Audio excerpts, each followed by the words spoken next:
प्यारे विद्यार्थियों, पिछली कक्षा में हमने पढ़ा था कि क्रिस्टल दोष जो थे वो निम्नलिखित दो प्रकार के हमारे पास हुआ करते थे। देखो बेटा, कौन कौन से थे। पहला था पॉइंट डिफेक्ट, दूसरा था लाइन डिफेक्ट। पॉइंट डिफेक्ट बिंदु दोष में हमने क्या कहा था, किसी भी ठोस पदार्थ में उसका जो अवयवी कण अणु परमाणु होता है उसके चारों ओर की यदि आदर्श व्यवस्था में परिवर्तन आ जाता था उससे क्या कहते थे बेटा, हम बिंदु दोष के नाम से जानते थे। और यदि उस क्रिस्टल के संपूर्ण पंक्ति में कणों की व्यवस्था में अगर परिवर्तन आ जाता था तो उससे हम रेखीय दोष के नाम से जानते थे। यहाँ तक क्लियर था बेटा हमारा। अब देखो हम आगे बढ़ते हैं। आगे क्या होता है, यहाँ पर हमने बिंदु दोष पढ़ा था। बिंदु दोष में हमने 3 प्रकार के दोष पढ़े थे। यहाँ पर पहला दोष था बेटा स्ट्राइकोमेट्रिक दोष, दूसरा था यहाँ पर अशुद्धता दोष और तीसरा था नॉन स्ट्राइकोमेट्रिक दोष। पहला हमने पढ़ा स्ट्राइकोमेट्रिक दोष, थोड़ा सा मैं आपको बता देता हूँ। स्ट्राइकोमेट्रिक दोष में क्या होता है बेटा कि वे दोष जिसमें किसी क्रिस्टल पदार्थ में उसके अवयवी कणों धनायनों और ऋणायनों को आयनिक क्रिस्टलों में ज़्यादा पाया जाता था, तो आयनिक क्रिस्टलों में यदि धनायन और ऋणायन का अनुपात उस यौगिक के आदर्श रासायनिक सूत्र के अनुसार ही रहता है तो ऐसे दोष तो यहाँ पर स्ट्राइकोमेट्रिक दोष के नाम से जाने जाते थे। और अगर ऐसा नहीं होता है कि धनायन और ऋणायन का अनुपात उसके आदर्श रासायनिक सूत्र के अनुसार नहीं रहता है पदार्थ के, तो क्या हो जाता है क्रिस्टल में, वहाँ पर दोष जो उत्पन्न होता है उसको नॉन स्ट्राइकोमेट्रिक दोष कहा था। एक था बेटा अशुद्धता दोष जिसको हम यहाँ पे पढ़ने वाले हैं। देखो स्ट्राइकोमेट्रिक दोष भी बेटा हमने कितने प्रकार के पढ़े थे। यहाँ पर स्ट्राइकोमेट्रिक दोष हमने 4 प्रकार के पढ़े थे। पहला दोष था रिक्तिका। उसमें क्या होता था, क्रिस्टल जो था उसमें से कोई कण अवयवी कण अपना स्थान छोड़कर निकल जाता था, वास्तविक स्थान रिक्त रह जाता था, जिसके कारण उसको क्या बोलते थे, रिक्तिका दोष के नाम से जानते थे। और उसमें क्या होता था, कणों के द्रव्यमान कम होने के कारण घनत्व घटता था क्रिस्टल का। दूसरा क्या था अंतःकाशी दोष। अंतःकाशी में क्या होता बेटा, कुछ अतिरिक्त जो कण थे वो अतिरिक्त कण क्या होते थे, वहां पर उसके अंतःकाशी अवकाश में प्रवेश कर जाते थे जिससे उसका द्रव्यमान बढ़ जाता था, इसलिए उसको यहाँ पर क्या होता है घनत्व भी उसका बढ़ता था और अंतःकाशी स्थान में प्रवेश करने के कारण उसको हमने अंतःकाशी दोष कहा था। अगला दोष था बेटा फ्रेंकल दोष। फ्रेंकल दोष किन में पाया जाता था, उन आयनिक क्रिस्टलों में पाया जाता था जिनमें धनायन का आकार छोटा और ऋणायन का आकार क्या होता था, बड़ा होता था। छोटे आकार के धनायन अपने स्थान से विस्थापित होकर कहाँ चले जाते थे, अंतःकाशी स्थल में प्रवेश कर जाते थे, जिससे वास्तविक स्थान पर क्या हो जाती थी, रिक्तिका उत्पन्न हो जाती थी। अतः इसे यहाँ पर क्या है, रिक्तिका दोष या फिर विस्थापन दोष भी हम बोल सकते थे। देखो बेटा वही था ना, और कुछ भी चेंजेस नहीं किया था फ्रेंकल दोष में। इसके अलावा देखो बेटा अगला हमने पढ़ा था शोटकी दोष। शोटकी दोष उनमें पाया जाता था जिनमें धनायन और ऋणायन का आकार क्या होता था बेटा, बराबर होता था। तो ऐसे क्या है, हमने यहाँ पर कुछ दोष पढ़े थे जिनके बारे में हमने डिटेल यहाँ पर जान ली थी। अब देखो बेटा हम आगे बढ़ते हैं, थोड़ा सा रिपीट कर दिया मैंने। स्ट्राइकोमेट्रिक दोष के बाद दूसरा आता है बेटा हमारा अशुद्धता दोष। देखो अशुद्धता, इसमें क्या होगा, जैसे कोई भी क्रिस्टल ले लो आप बेटा, NaCl का क्रिस्टल ले लिया, माना कि हमने NaCl के क्रिस्टल में आप जानते हो क्या रहेंगे, Na+ आयन रहेंगे और Cl- आयन रहेंगे। अब उसमें अशुद्धता कैसे आएगी बेटा, कोई दूसरा आयन आ जाए, जैसे Na+ के स्थान पर कोई जैसे और कोई भी आयन हो सकता है, जैसे Sr+2 आ जाए, Cd+2 आ जाए या कोई भी ऊर्ध्वन आयन यदि आ जाता है तो क्या होगा बेटा, उसमें अशुद्धता आ गई क्योंकि दूसरा उसमें आकर मिल गया। तो ऐसा दोष क्या कहलाता है बेटा, अशुद्धता दोष के नाम से जाना जाता है। जैसे मैं आपको समझाने के लिए बेटा एक एग्जांपल लेता हूं। देखो यहाँ पर एग्जांपल के रूप में हम यहाँ पर NaCl का क्रिस्टल बना रहे हैं बेटा, ठीक है। ये Na+ आयन, ध्यान से समझना, अगर आपने डायग्राम समझ लिया तो यहीं पे याद हो जाएगा बेटा। Cl- Na+,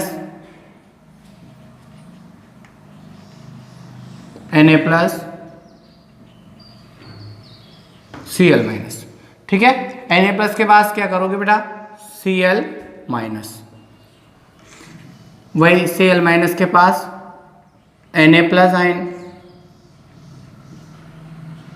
Cl- Na+,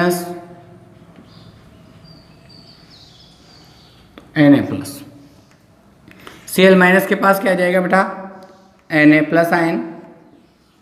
तो देखो हम ऐसे बना सकते हैं, आगे आपको पैटर्न समझ में, प्लस के पास हमेशा क्या रहेगा बेटा, माइनस, तभी तो आकर्षण रहेगा। प्लस के पास प्लस आएगा तो प्रतिकर्षण हो जाएगा, वो जुड़ ही नहीं पाएंगे। तो देखो बेटा Na+ के पास क्या आ जाएगा, Cl-, ये Na+,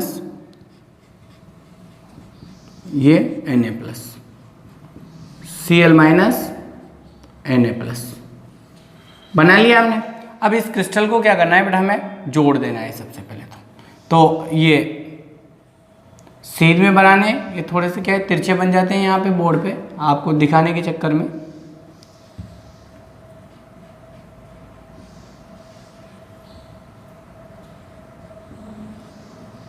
देखो हो गया। ऐसे हम क्या कर देंगे बेटा, क्रिस्टल को जोड़ते हुए चले जाएंगे पूरे को, जैसे हमने पिछले क्रिस्टल जोड़े थे। जोड़ दिया। अब देखो करना क्या है इसमें, हमें ये आगे रिक्त संयोजकता दर्शाई है हमने बेटा। क्यों दर्शाई है? क्योंकि और भी Na+Cl- ऐसे जुड़ सकते हैं, नीचे ऊपर साइडों में कैसे भी जुड़ सकते हैं ना, तो और भी जुड़ सकते हैं। तो हम यहाँ पर इसको रिक्त छोड़ देते हैं, कितने भी हम जोड़कर बना सकते हैं। हमारा काम इससे हो जाता है, इसलिए हम यहाँ पे ज़्यादा नहीं लेते हैं बेटा। हो गया। अब देखो ये NaCl की संरचना है बेटा। अब हम कहेंगे यदि NaCl के क्रिस्टलीकरण के समय, जब हम इसका क्रिस्टलाइजेशन कर रहे हैं, क्रिस्टलाइजेशन का मतलब क्या होता है? NaCl का क्रिस्टलाइजेशन करने का मतलब धनायन और ऋणायन उसमें एक निश्चित क्रम में व्यवस्थित होकर क्या करेंगे बेटा, क्रिस्टल जालक का निर्माण कर लेंगे। इस क्रिस्टल जालक का निर्माण करेंगे तो ये बनेगा, अपन जानते हैं। तो उस गलित NaCl, गलित मतलब जब वो थोड़ा सा उसमें क्या हो, लिक्विड मिला हुआ हो, जल मिला हो, उस गलित NaCl की क्रिस्टलीकरण के समय जब हम इसका क्रिस्टलीकरण करते हैं यहाँ पर ये बनाने के लिए, तो उसमें थोड़ी सी अशुद्धि के रूप में आप क्या मिला दो बेटा, SrCl2 मिला दो, या फिर आप उसमें मिला दो CdCl2, कैडमियम क्लोराइड या स्ट्रोंशियम क्लोराइड आप उसमें मिला दो। अब मिला दोगे तो क्या होगा बेटा, आप जानते हो जब NaCl है, गलित है, उसमें आप थोड़ी अशुद्धि के रूप में SrCl2 या CdCl2 की अशुद्धि मिला दोगे तो क्या हो जाएगा, वहाँ पर Cl तो वही रहेंगे सही, जहाँ स्थान ग्रहण करना है Cl ही आएगा, माइनस की जगह तो इसमें हो और इसमें हो। परंतु कुछ Na+ जो धनायन आयन का स्थान होते हैं ना, कुछ Na+ आयन का स्थान ये किस में टूटेगा बेटा, देखो ये तो टूटेगा किस में, Sr+2 में, और ये किस में टूटेगा यहाँ पर Cd+2 में। तो कुछ Na+ आयन के स्थान पर क्या हो जाता है, अशुद्धि के रूप में Sr+2 आ जाएगा, या फिर ये इसको मिलाओगे तो क्या आ जाएगा बेटा, Cd+2 आ जाएगा। तो देखो एक अपन कोई भी जगह Na+ अनुपस्थित कर देते हैं और उसके स्थान पर क्या कर देते हैं बेटा, प्रेजेंट Sr+2 आ जाता है। साफ सुथरा लिख देते हैं इसको, ताकि क्या है समझ में आए भाई यही चीज़ अपन ने अशुद्धि के रूप में मिलाई थी। डार्क कर देता हूँ, ठीक है। तो देखो कलीय स्थान ग्रहण, अब हम जानते हैं कि कोई भी जो क्रिस्टल होता है ना बेटा, वो यहाँ पर क्या होता है, उदासीन होता है, आवेश संतुलित रहता है। तो इसमें क्या हुआ, एक Na+ निकला, उसके स्थान पर कौन आ गया बेटा, Sr+2 आ गया। परंतु हम जानते हैं Na पे तो क्या था, +1 चार्ज था, और इस पर कितना हो गया, +2 चार्ज हो गया, यानी कि एक एक्स्ट्रा पॉजिटिव चार्ज बढ़ गया है बेटा। तो अब क्या करना पड़ेगा, इस आवेश के संतुलन के लिए, देखो इस आवेश के संतुलन के लिए क्या होता है बेटा, एक और हमें प्लस की कमी करनी है, क्योंकि पहले तो एक ही प्लस था यहाँ, तो संतुलित हो रहा था 1 + 1 - 1 + 1 -, परंतु यहाँ 1 प्लस हटा, उसके स्थान पर 2 प्लस आ गया, यानी कि 1 ज़्यादा हो गया। तो 1 प्लस को वापस कम करने के लिए क्या होता है, क्रिस्टल जागरण से अन्य कहीं से भी एक और Na+ आयन निकल जाता है छोड़कर, जैसे यहाँ से अपन ने एक Na+ आयन छोड़कर निकाल दिया, तो वहाँ पर क्या हो जाती है, रिक्तिका उत्पन्न हो जाती है बेटा।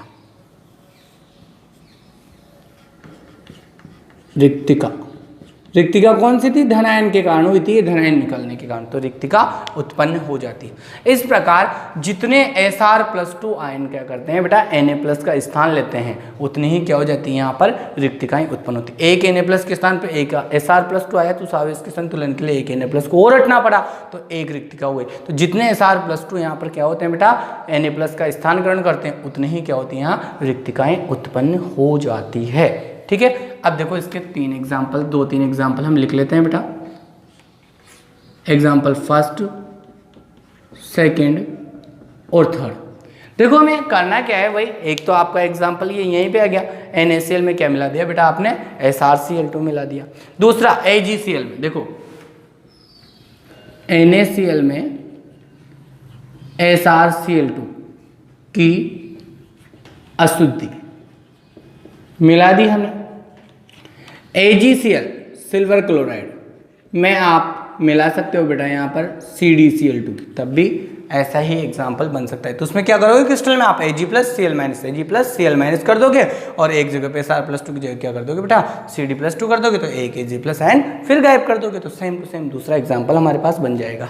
तीसरा, आप KCl में भी बेटा क्या कर सकते हो, जो KCl होता है ना, उसमें भी आप अशुद्धि के रूप में यहाँ पर SrCl2 मिला सकते हो। जैसे NaCl और KCl, NaCl क्रिस्टल की जगह क्या हो जाएगा, KCl हो जाएगा, वही अशुद्धि के रूप में इसमें कौन आ जाएगा बेटा, Sr+2 आ जाएगा। तो 3 एग्जाम्पल सफल हो गए। और हमारा डायग्राम है NaCl जो है उसकी संरचना में SrCl2 के कारण अशुद्धि उत्पन्न होना। अब एक बार वापस लैंग्वेज में रिपीट कर देता हूँ बेटा मैं, यदि गलित NaCl का क्रिस्टल है आपके पास, गलित रूप में वो होना चाहिए ताकि क्रिस्टल का निर्माण हम कर सकें। गलित NaCl की क्रिस्टलीकरण के समय यदि हम इसमें थोड़ी सी मात्रा में SrCl2 या CdCl2 की अशुद्धि मिला देते हैं तो यहाँ पर क्या होता है, कुछ Na+ आयनों का स्थान कौन ले लेते हैं, Sr+2 या Cd+2 आयन ग्रहण कर लेते हैं, जिससे क्या हो जाता है, यहाँ पर अशुद्धता उत्पन्न हो जाती है। इसीलिए इसको क्या बोलते हैं बेटा, अशुद्धता दोष के नाम से जानते हैं। इस प्रकार के दोष में आवेश संतुलन के लिए देखो, एक पॉजिटिव चार्ज बढ़ गया, एक Na+ आयन के स्थान पर क्या हो गया, 2 पॉजिटिव आ गया। तो इस प्रकार के यहाँ पर दोष में आवेश संतुलन के लिए यहाँ पर एक अन्य स्थान से भी क्या हो जाता है, एक Na+ आयन निकल जाता है और वास्तविक स्थान पर क्या हो जाती है, रिक्तिका उत्पन्न हो जाती है। ठीक है, अब देखो बेटा इसमें जितने Sr+2 आयन जो होते हैं वो क्या करते हैं, Na+ का स्थान ग्रहण करते हैं, उतनी ही रिक्तिका उत्पन्न हो जाती है। उदाहरण के रूप में NaCl में SrCl2 को मिला सकते हो, AgCl में आप CdCl2 को मिला सकते हो, KCl में आप SrCl2 की अशुद्धि मिला सकते हो। ठीक है बेटा, क्लियर है। अब देखो हम अगला दोष पढ़ते हैं यहाँ पर 3rd नंबर का। बस इतना सा ही था, बहुत सिंपल था और काम का भी था। सारे ही दोष इसी प्रकार से पढ़ने हैं बेटा, अपन को कोई डिफिकल्ट नहीं है। देखो अगला आता है बेटा, टॉपिक तो आपको ऐसे ही बता देता हूं मैं, नॉन स्टाइकियोमेट्रिक दोष। देखो इधर शब्द सुना है आपने, नॉन स्टाइकियोमेट्रिक दोष, यानी कि कुछ ठोस पदार्थ ऐसे होते हैं जिनमें उनके धनायन और उसकी क्रिस्टल संरचना में धनायन और ऋणायनों का अनुपात उसके आदर्श रासायनिक सूत्र के अनुसार नहीं रहता है, उससे थोड़ा सा क्या होता है, भिन्न होता है। एक बात दोबारा सुन लीजिए बेटा, कुछ ठोस पदार्थ या क्रिस्टल जालक में धनायन ऋणायन का अनुपात उस यौगिक के आदर्श रासायनिक सूत्र से थोड़ा सा भिन्न प्राप्त होता है। ठीक है, ऐसे यौगिकों को हम नॉन स्टाइकियोमेट्रिक यौगिक या फिर इन्हें एक और नाम होता है बेटा बर्थोलाइड यौगिक, जो आपकी बुक में नहीं मिलेगा आपको। नॉन स्टाइकियोमेट्रिक यौगिक तो लिखा हुआ है, बर्थोलाइड नहीं लिखा हुआ, तो मैं आपको बता देता हूँ, नोट्स में तो लिखा हुआ है अपने। ठीक है, तो नॉन स्टाइकियोमेट्रिक यौगिक या बर्थोलाइड यौगिक बोलते हैं, तथा इस प्रकार के दोष को हम क्या बोलते हैं बेटा, नॉन स्टाइकियोमेट्रिक दोष के नाम से जानते हैं। नॉन स्टाइकियोमेट्रिक दोष यहाँ पर हमारे पास क्या होता है, 2 प्रकार से होता है बेटा, एक तो धातु आधिक्य दोष और एक धातु न्यूनता दोष। ध्यान से समझना बेटा, एक तो धातु आधिक्य दोष और एक कौन सा, धातु न्यूनता दोष। 2 प्रकार का होता है। अब एक क्रिस्टल में धातु आधिक्य दोष क्या होता है, यहाँ पर पहला हम बात करते हैं बेटा, ध्यान से समझते हुए, धातु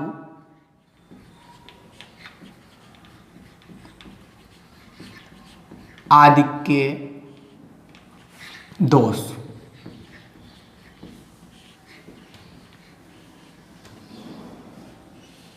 देखो कोई भी क्रिस्टल जालक में धातु का आधिक्य होना, आधिक्य का मतलब अधिकता हो जाना यहाँ पर, तो धातु का आधिक्य निम्नलिखित 2 कंडीशन में हो सकता है। यहाँ पर धातु की अधिकता निम्नलिखित 2 कंडीशन में क्या हो सकती है बेटा, संपन्न हो सकती है। और क्या हो सकता है, धातु की अधिकता होने से उसमें धातु आधिक्य दोष उत्पन्न हो सकता है क्रिस्टल में। मतलब क्या होगा, उस क्रिस्टल में जो आयनों की व्यवस्था थी, जैसे 4 Na+ थे, 4 Cl- थे, ऐसे क्या हो जाए, यहाँ पर Na+ 5 हो जाए, तो धातु की अधिकता होगी ना बेटा, तो धातु परमाणु की अधिकता हो जाती है वहाँ पर, तो उसे धातु आधिक्य। अगर कमी हो जाए तो उसे धातु न्यूनता दोष बोलते हैं। तो धातु आधिक्य दोष की हम बात करते हैं, तो किसी भी क्रिस्टल जालक में धातु की अधिकता क्या होती है, निम्नलिखित 2 प्रकार से हो सकती है। इसका पहला केस पढ़ते हैं हम बेटा, ध्यान से समझना, इंपॉर्टेंट भी है।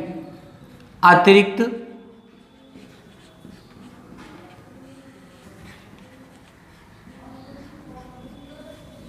धनायनों के अंतःकाशी स्थल में प्रवेश से धातु आधिक्य दोष, धातु आधिक्य दोष। ध्यान से समझना बेटा, क्या कह रहा है वो अतिरिक्त धनायनों के, यानी कि कुछ अतिरिक्त धनायन क्या होते हैं, धनायन परमाणु अंतःकाशीय स्थल में क्या हो जाते हैं, प्रवेश कर जाते हैं, जिससे धातु आदि के दोष उत्पन्न हो जाते हैं।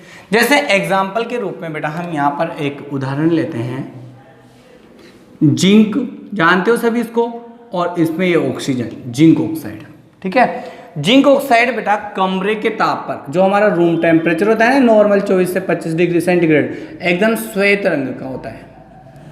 श्वेत लिख सकते हो या सफेद लिख सकते हो आप, श्वेत रंग का होता है। परंतु जब इसे हम थोड़ा सा ताप देते हैं बेटा, तो इसका विघटन प्रारंभ होता है। ताप दोगे तो आप जानते हो किसी भी पदार्थ का क्या हो जाता है, विघटन प्रारंभ हो जाता है। तो डेल्टा का चिन्ह लगा दिया हमने, ताप दे रहे हैं। ताप देने पर ये देखो बेटा किस में टूटेगा, आपको पता है दो ही तो चीजें, एक तो जिंक परमाणु में टूट जाएगा, एक ऑक्सीजन परमाणु में टूट जाएगा। तो एक तो ये जिंक जो होगा वो तो यहाँ पर Zn+2 के रूप में टूट जाएगा, और ऑक्सीजन जो रहेगी, ये ऑक्सीजन आप जानते हो ऐसे तो रहती ही नहीं है, O2 के रूप में निकलती है बेटा, ये तो संतुलित करनी पड़े अपन को, तो O2 के रूप में टूट जाएगी।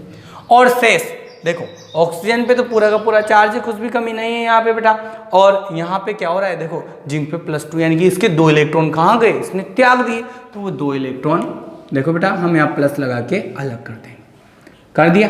अब ये 2 इलेक्ट्रॉन जब त्याग देता है बेटा, ताप के कारण क्या होता है, इलेक्ट्रॉन उत्तेजित होकर बाह्यतम कक्षा में से निकल जाते हैं। आपको पता है आयनन एंथैल्पी, किसी को ऊर्जा या ताप देते तो बाह्यतम कक्षा में से इलेक्ट्रॉन उत्सर्जित हो जाते हैं, हो गए इलेक्ट्रॉन उत्सर्जित। अब ये क्या हो जाता है, यहाँ पर हल्का पीला रंग का हो जाता है, हल्का पीला, हल्का पीला बोल सकते हो। बुक्स कभी कभार क्या होता है बेटा, अलग अलग बुक्स होती है, सब अलग अलग देते हैं, कुछ पीला रंग भी दे देते हैं, ठीक है, वो बस पीला होता है। अब इसमें है क्या बेटा, देखो इसका हम क्या करते हैं, सबसे पहले क्रिस्टल जाल की संरचना बनाते हैं। यहाँ पर Zn+2 आयन, ऑक्सीजन पे कितना बेटा, -2, देखो ध्यान से समझना है, Zn+2 आयन ऑक्सीजन पे -2, Zn+2 आयन ऑक्सीजन पे -2। Zn के पास क्या रहेगा बेटा, ऑक्सीजन पे, एक ऑक्सीजन पे कितना होता है, -2 चार्ज, Zn पे +2 चार्ज। बनाते जाएंगे हम, वही क्रिस्टल की संरचना बनानी है बेटा हमें। अब तो आ गई होगी लगभग सबको बनाना, तो कोई भी धनायन ऋणायन से क्रिस्टल कैसे बनाया जाता है।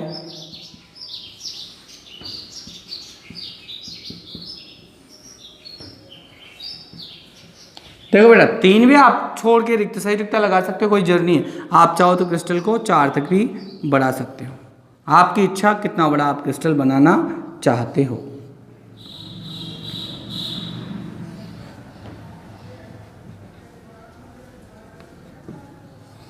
देखो बेटा क्या कर देंगे भाई, प्लस से माइनस को बॉन्ड से जोड़ देंगे हम, जोड़ दिया।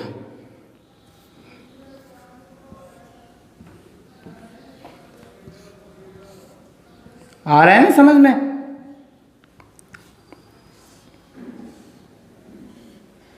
ये इधर भी जोड़ देंगे हम,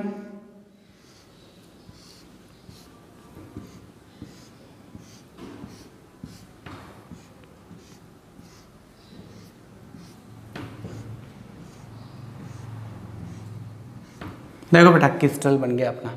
अब इस क्रिस्टल में हमें लैंग्वेज कैसे समझनी, देखो इस प्रकार के दोष में, देखो अतिरिक्त धनायन के अंतःकाशीय स्थल में प्रवेश धातु आदि के दोष, इस प्रकार के दोष में क्या होता है, कुछ अतिरिक्त धनायन परमाणु क्या होते हैं, इस क्रिस्टल जालक के यहाँ पर अंतःकाशीय स्थलों में क्या हो जाते हैं, प्रवेश कर जाते हैं, जिससे क्या होता है धातु का आधिक्य हो जाता है।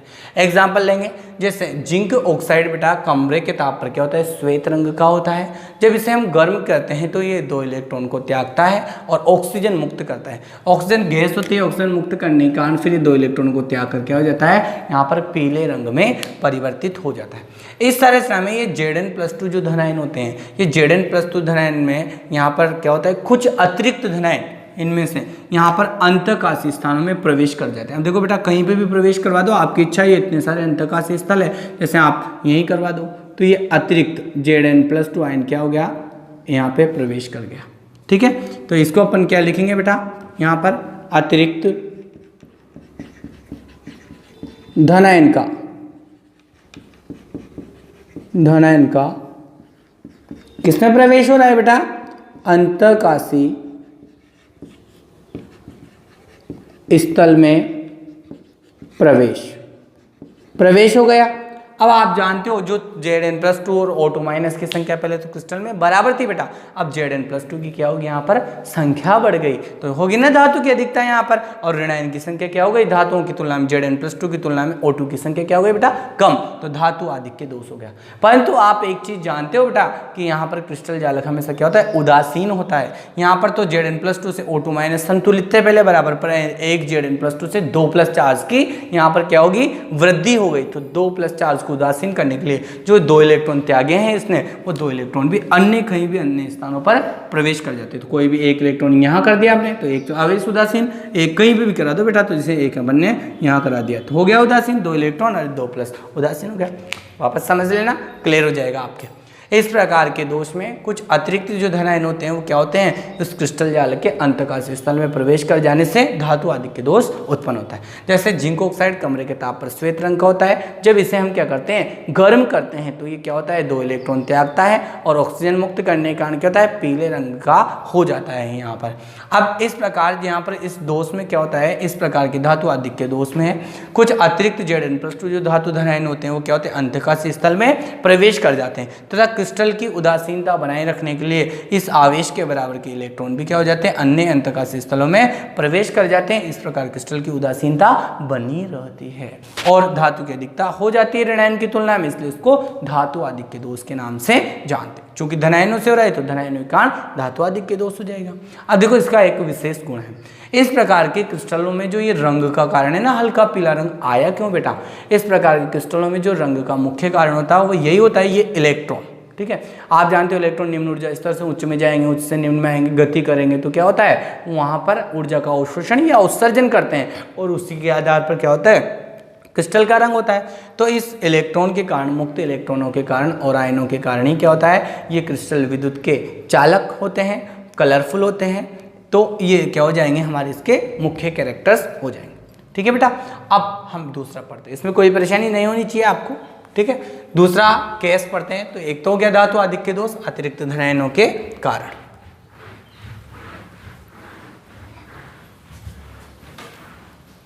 दूसरा देखो बेटा धातु आधिक्य, दूसरी धातु की अधिकता कैसे हो सकती है बेटा ऋणायनिक रिक्तिका के कारण। ऋणायनिक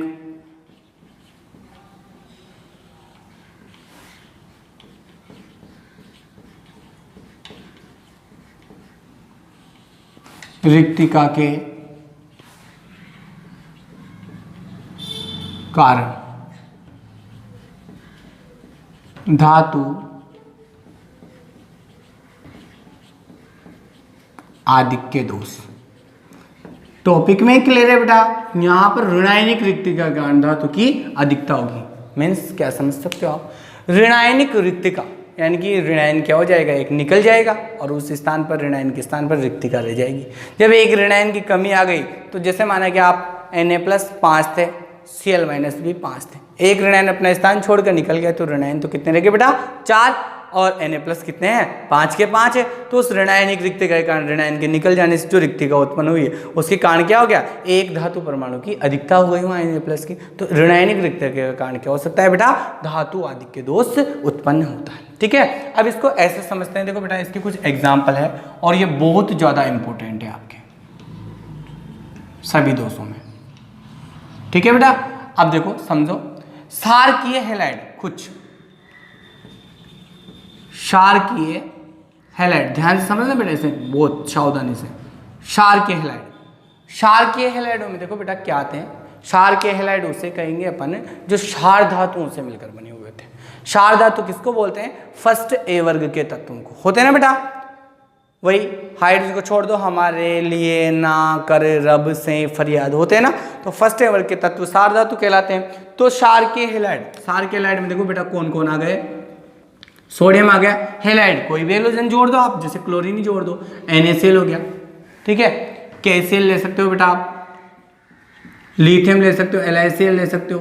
तो देखो क्षारकीय हैलाइड जैसे NaCl, KCl और LiCl में इस प्रकार का धातु आधिक्य दोष पाया जाता है। तो आपसे पूछे वो कि इस प्रकार का ऋण आयनिक द्वितीय के कारण धातु आधिक्य दोष किन यौगिकों में पाया जाता है, एग्जाम्पल लिखिए। तो क्षारकीय हैलाइड जैसे NaCl, KCl और LiCl जैसे क्षारकीय हैलाइडों में क्या होता है, इस प्रकार का धातु आधिक्य दोष पाया जाता है। ठीक है, अब अपन बेटा एक एग्जाम्पल लेते हैं। यहाँ पर कौन सा वाला लेंगे एग्जाम्पल, NaCl वाला ले लेते हैं। इसको हम अच्छी तरह से जानते हैं, तो इसका एक एग्जाम्पल हम ले लेते हैं। देखो मैं यहाँ पे सबसे पहले तो क्या करता हूँ बेटा, NaCl का क्रिस्टल बनाता हूँ। ठीक है, वही आपको आना चाहिए अब समझ में। Na plus Cl minus, Na plus Cl minus, हो गया बेटा। वही Na प्लस के पास क्या कर देंगे हम, Cl minus, Na plus, Cl minus, Na plus. देखो बनाते जाएंगे, ध्यान से देखते जाओ बेटा आप, और ये ध्यान रखा करो कि कहीं गलती नहीं हो जाए मेरे से, हो जाए तो आप कॉल करके बता दिया करो। ठीक है, क्योंकि कभी बोर्ड पे डायग्राम बनाने में हो सकता है हो जाए, समझाने में तो सही रहता है, पर लिखने में कभी कभी क्या होती है आपको पता है, मेरे को हिंदी ज़्यादा आती है। ठीक है, देखो बन गया, ये हमारा क्रिस्टल बन रहा है। वही बंद से जोड़ देंगे बेटा हम इसे।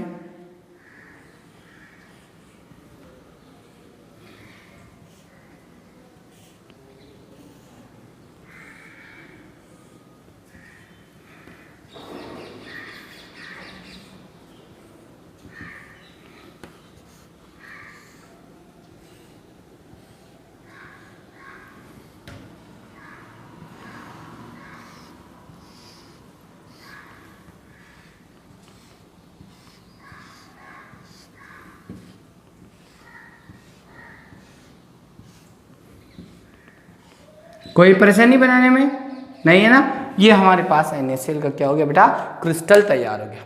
अब करना क्या है हमें, देखो सबसे पहली बात वही बात करनी है, इस प्रकार का दोष क्षारकीय हैलाइड जैसे NaCl, KCl और LiCl के द्वारा प्रदर्शित किया जाता है।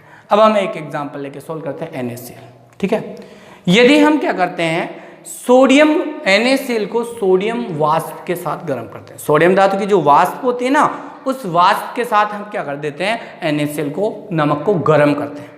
तो उसमें से क्या होता है बेटा, Na प्लस जो आयन होते हैं, वो Na प्लस सोडियम धातु के जो परमाणु रहते हैं आयनों के रूप में, वो क्या होते हैं यहाँ पर उस क्रिस्टल की सतह पर, जैसे माना कि ये क्रिस्टल है आपका। ठीक है, जब हम NaCl को क्या करेंगे, सोडियम वाष्प के साथ गर्म करेंगे यहाँ पर, तो इस Na जो आयन रहे यहाँ पर, Na जो परमाणु रहेंगे उस इस क्रिस्टल की सतह पर आकर क्या हो जाएंगे, जम जाएंगे। ठीक है, तथा Cl माइनस जो आयन रहेंगे वो क्रिस्टल की सतह से विस्तृत हो जाते हैं। अब अंदर से सतह से विस्तृत होकर जो ऊपर आएंगे वो भी तो क्या होंगे, Na प्लस आयन के प्रभाव में Cl माइनस आयन क्या होगा, आयनिक आकर्षण बल से जुड़ जाएगा, और यहाँ पर क्या कर लेते हैं, क्रिस्टल जालक का निर्माण कर लेते हैं। देखना बेटा, समझना, जब हम क्या करते हैं, NaCl को सोडियम वाष्प के साथ गर्म करते हैं, तो Na जो परमाणु होते हैं वो क्रिस्टल सतह पर क्या हो जाते हैं, जम जाते हैं, जम जाएंगे, और क्लोरीन परमाणु सतह से क्या होते हैं, विस्तृत हो जाते हैं, कुछ तो निकल जाते हैं, और कुछ Na प्लस आयनों से क्रिया करके क्या कर लेते हैं, NaCl का निर्माण कर लेते हैं। यहाँ तक क्लियर है। अब देखो हम आगे बढ़ते हैं। इस क्रिस्टल के निर्माण में कुछ सोडियम परमाणु जो रहते हैं, आप जानते हो सोडियम परमाणु Na प्लस में कैसे बदलेगा बेटा, Na से Na प्लस के निर्माण के दौरान, Na से क्या बन रहा है बेटा, Na प्लस आयन के निर्माण के दौरान क्या हो रहा है, एक इलेक्ट्रॉन मुक्त हो रहा है। ठीक है, तो कुछ क्लोरीन, देखो मैंने आपको एक बात बताई, जब सोडियम को NaCl को हम सोडियम वाष्प के साथ गर्म कर रहे हैं, तो सोडियम परमाणु जो होते हैं वो तो उस क्रिस्टल की सतह पर जम जाएंगे, और क्लोरीन सतह से विस्तृत होकर क्या हो जाते हैं, कुछ तो क्रिया करके वहीं रह जाते हैं, और कुछ क्या हो जाते हैं, विस्तृत होकर निकल जाते हैं। तो निकल गए, जैसे क्लोरीन परमाणु निकल गए तो कुछ ना कुछ क्लोरीन परमाणु की कमी तो आएगी, जो निकला बाहर सतह से विस्तृत होकर, सबने तो क्रिया कर लिया Na प्लस से, जैसे कुछ निकल गए, जैसे एक निकाल के हमने बता दिया, तो जो सतह से विस्तृत होकर निकल गई तो वहां से क्या हो जाता है, रिक्तिका उत्पन्न हो जाती है। हो गई बेटा रिक्तिका उत्पन्न। ठीक है।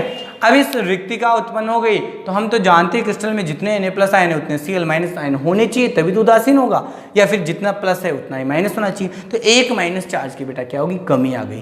तो इस माइनस चार्ज की पूर्ति के लिए Na से Na+ के निर्माण के दौरान, देखो हम जानते हैं Na से Na+ के निर्माण के दौरान एक इलेक्ट्रॉन क्या होता है, मुक्त होता है। क्लोरीन तो निकल ही गया और परमाणु तो विस्तृत होकर, पर Na से Na+ के निर्माण के दौरान क्या होता है, जो एक इलेक्ट्रॉन मुक्त होते हैं वो इलेक्ट्रॉन क्या होते हैं, इस ऋणायनिक रिक्तिका के स्थान पर आ जाते हैं। आ गया। अब जितने प्लस थे उतने माइनस वापस हो गए और क्रिस्टल क्या होता है, उदासीन बना रहता है। परंतु यह ऋणायनिक रिक्तिका, देखो यही इंपॉर्टेंट है बेटा, इसका क्वेश्चंस भी आता है। ये क्या थी, ऋणायनिक रिक्तिका थी। ऋणायन था या Cl- वो निकल गया, उसके स्थान पर इलेक्ट्रॉन आ गया। यह ऋणायनिक रिक्तिका क्या है, यहाँ पर F केंद्र के नाम से जानी जाती है। F सेंटर इंग्लिश में, और हिंदी में क्या बोल सकते हैं बेटा, हम इसे F केंद्र बोलते हैं। ठीक है, यहाँ पर इसी का सारा क्या है, काम है। अब यहाँ तक वापस मैं आपको रिपीट करता हूँ, फिर मैं आगे बढ़ता हूँ ताकि आपको किसी तरह की कोई परेशानी ना हो, क्योंकि एग्जाम में आ सकता है। तो देखो बेटा, इस प्रकार का दोष ऋणायनिक रिक्तिका के कारण जो धातु, देखो ऋणायनिक रिक्तिका उत्पन्न होगी ना, तो एक धातु की Cl- की कमी हो गई तो एक Na+ की वृद्धि हो जाएगी। तो जो धातु आधिक्य दोष हो रहा है वो क्या है, सार के लाइट जैसे NaCl, KCl और LiCl क्या होते हैं, प्रदर्शित करते हैं। अब एग्जाम्पल के तौर में जहाँ हम क्या करते हैं, NaCl को हम सोडियम वाष्प के साथ गर्म करते हैं। नमक को हम क्या करेंगे, सोडियम धातु की वाष्प के साथ गर्म करते हैं, तो उसमें जो सोडियम परमाणु होते हैं वो तो क्रिस्टल की सतह पर आकर क्या हो जाएंगे बेटा, जम जाएंगे। और क्लोरीन परमाणु क्रिस्टल की सतह से कुछ तो क्या होते हैं, क्रिया कर लेते हैं, और कुछ क्या हो जाते हैं, विस्तृत होकर निकल जाते हैं। तो अपन को लिखना इतना सा है, कुछ Cl- परमाणु क्या हो जाते हैं, वहाँ पर सतह से विस्तृत होकर निकल जाते हैं। अब वो गैस के रूप में निकलेंगे बेटा वहाँ पर, तो वहाँ पे क्या है, इलेक्ट्रॉन उसके साथ नहीं जाएगा, वो तो गैस के रूप में निकलेंगे, तो इलेक्ट्रॉन यहीं रह जाएगा, तो सतह से विस्तृत होकर निकल जाते हैं। अब वह ऋणायनिक रिक्तिका देखो, क्रिस्टल की उदासीनता बनाए रखनी है बेटा हमें, तो एक क्या हो गया, ऋणायन की कमी आ गई। तो आवेश के संतुलन के लिए Na से Na+ के निर्माण के दौरान जो इलेक्ट्रॉन मुक्त होते हैं वो इस ऋणायनिक रिक्तिका में क्या होते हैं, प्रवेश कर जाते हैं, और इस प्रकार क्रिस्टल क्या होता है, उदासीन बन जाता है। और वह ऋणायनिक रिक्तिका जिसमें इलेक्ट्रॉन प्रवेश कर रहा है उसको क्या बोलते हैं, F केंद्र के नाम से जानते हैं। अब देखो बेटा, हमारा यही चीज यहाँ से फिर स्टार्ट होती है। वो आपसे पूछेगा कि भाई F केंद्र किसे कहते हैं, अलग से टॉपिक है अपना इसी में, तो F केंद्र किसे कहते हैं। तो देखो, वह ऋणायनिक रिक्तिका, ऋणायन की रिक्तिका थी, ऋणायन निकल जाने से रिक्तिका उत्पन्न हुई थी बेटा ये, तो वह ऋणायनिक रिक्तिका जो मुक्त इलेक्ट्रॉन यानी कि अकेले अयुग्मित इलेक्ट्रॉन के द्वारा भरी जाती है, क्या कहलाती है, F केंद्र कहलाती है। वह ऋणायनिक रिक्तिका जो मुक्त इलेक्ट्रॉन या अयुग्मित इलेक्ट्रॉनों के द्वारा भरी जाती है, उस स्थान को क्या बोलते हैं अपन, F केंद्र, F सेंटर के नाम से जाना जाता है। जो ये F शब्द है, इसका मतलब क्या है बेटा, F शब्द का मतलब है यहाँ फोरबे जनरेटर, फोरबे जनरेटर, फेरेबे भी बोल सकते हैं इसको, फेरेबे जनरेटर भी बोलते हैं, देखो बेटा, और फोरबे भी कुछ बुक से लिख देती है। ये एक जर्मन शब्द है जिसका अर्थ होता है रंग उत्पन्न करने वाला, रंग उत्पन्न। फेरेबे का मतलब तो होता है बेटा रंग, और जनरेटर, जनरेटर क्या होता है, जनरेटर, ठीक है, जनरेटर निर्माण करने वाला, उत्पन्न करने वाला। जैसे जनरेटर लाइट बनाता है ना, विद्युत जनरेटर, तो विद्युत का निर्माण करता है, ऐसे ही जनरेटर क्या है, उत्पन्न करने वाला है, निर्माण करने वाला। तो फेरेबे जनरेटर, रंग उत्पन्न करने वाला। अर्थात जो यहाँ पर F केंद्र होता है बेटा, वो इस क्रिस्टल को क्या करता है, रंग प्रदान करने का कार्य करता है, इसलिए इसे हम क्या बोल देते हैं यहाँ पर, F केंद्र के नाम से जानते हैं। अब देखो बेटा, इसके हम एग्जाम्पल पढ़ लेते हैं, ठीक है। ये तो हो गया पूरा। इसमें क्या होता है, कौन कौन से एग्जाम्पल होते हैं, 3 एग्जाम्पल है बेटा हमारे पास। देखो, पहला एग्जाम्पल है NaCl में, अगर Na+ का आधिक्य हो जाए, Na+ के आधिक्य से पीला रंग का क्रिस्टल प्राप्त होता है बेटा। ध्यान देना, आप NaCl का क्रिस्टल बना रहे हो, यदि इस NaCl में एक Cl- निकल गया तो Na+ की तो आधिक्य हो ही गई, तो धातु आधिक्य दोष तो हो ही गए बेटा, हम जानते हैं।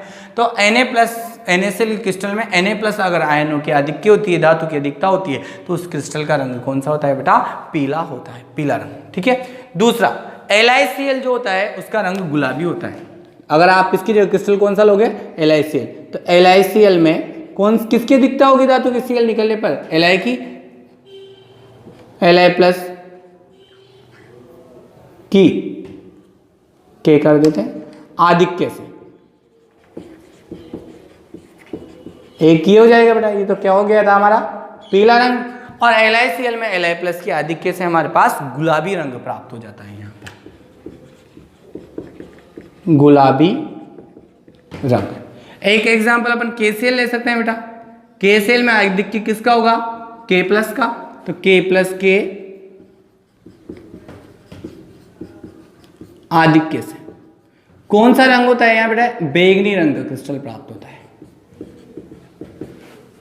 ठीक है बेटा, तो ये हमारा टॉपिक कंप्लीट हो गया। अब इसके बाद दूसरा आता है, खोज कर दो, देखो बेटा इसके बाद धातु आधिक्य दोष के बाद दूसरी कंडीशन हमारी आती है धातु न्यूनता दोष। ठीक है, धातु न्यूनता दोष को समझने के लिए सबसे पहली बात तो इस प्रकार का जो दोष होता है ना, धातु न्यूनता का दोष, इसमें क्या हो जाएगा, धातु की न्यूनता हो जाएगी, यानी कि धातु की कमी हो जाएगी और ऋणायन की संख्या क्या रहेगी बेटा, ज्यादा रहेगी। और इस प्रकार का दोष मुख्य रूप से उन यौगिकों में पाया जाता है जो भिन्न भिन्न ऑक्सीकरण अवस्था प्रदर्शित करते हैं। अब आपको ये अच्छे से पता है भिन्न भिन्न ऑक्सीकरण अवस्था कौन प्रदर्शित करता है बेटा, डी ब्लॉक के तत्व परिवर्तनशील ऑक्सीकरण अवस्था प्रदर्शित करते हैं, इसीलिए उनको संक्रमण तत्वों के नाम से जाना जाता था बेटा। तो देखो यहाँ पर डी ब्लॉक के तत्व का कोई भी एक क्रिस्टल ले लेते हैं, जैसे Fe, जानते हो आप Fe+1 भी दर्शाता है बेटा, +2 भी दर्शाता है, +3 भी दर्शाता है, Na भी ऐसे ही होता है। तो हम कहेंगे FeO आयरन ऑक्साइड और निकल ऑक्साइड, FeO और NiO दोनों क्या होते हैं, इसके एग्जाम्पल है, याद रखना है आपको। ठीक है, एग्जाम्पल हो गया क्लियर। तो अब कहेंगे इस प्रकार का दोष उन क्रिस्टलों में पाया जाता है जिनमें धातु परमाणु परिवर्तनशील ऑक्सीकरण अवस्था प्रदर्शित करते हैं। ठीक है, यहाँ स्टोइकियोमेट्रिक अनुपात की तुलना में जो उसका अनुपात होना चाहिए ना, Fe+2 ऑक्सीजन माइनस, ऐसे धनायन ऋणायन का स्टोइकियोमेट्रिक अनुपात की तुलना में क्या होता है बेटा, जो धनायन परमाणु की संख्या होती है वो क्या होती है, कम हो जाती है और ऋणायन की उसकी तुलना में अधिक रहती है, इसलिए इसको क्या बोलते हैं, धनायन की कम होने से धातु की कम हो जाती है, तो धातु न्यूनता दोष के नाम से जानते हैं। अब उदाहरण के रूप में यदि हम FeO की बात करें तो FeO अधिकतर क्या होता है बेटा, Fe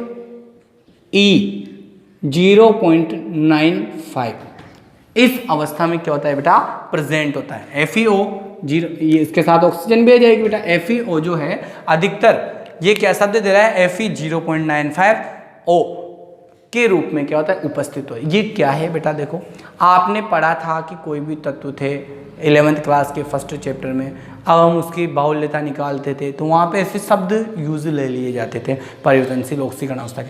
तो इससे आपको क्या करना है, यहाँ कोई ज़्यादा आपका मोरल नहीं है, आप याद रखो या नहीं रखो, बस उसने बुक में दे रखा है बाहुल्यता के हिसाब से, तो अपन को तो क्या करना है, सिंपल, अगर आप भूल जाओ तो FeO रख देना है, याद रह जाए तो अच्छी बात है 0.95।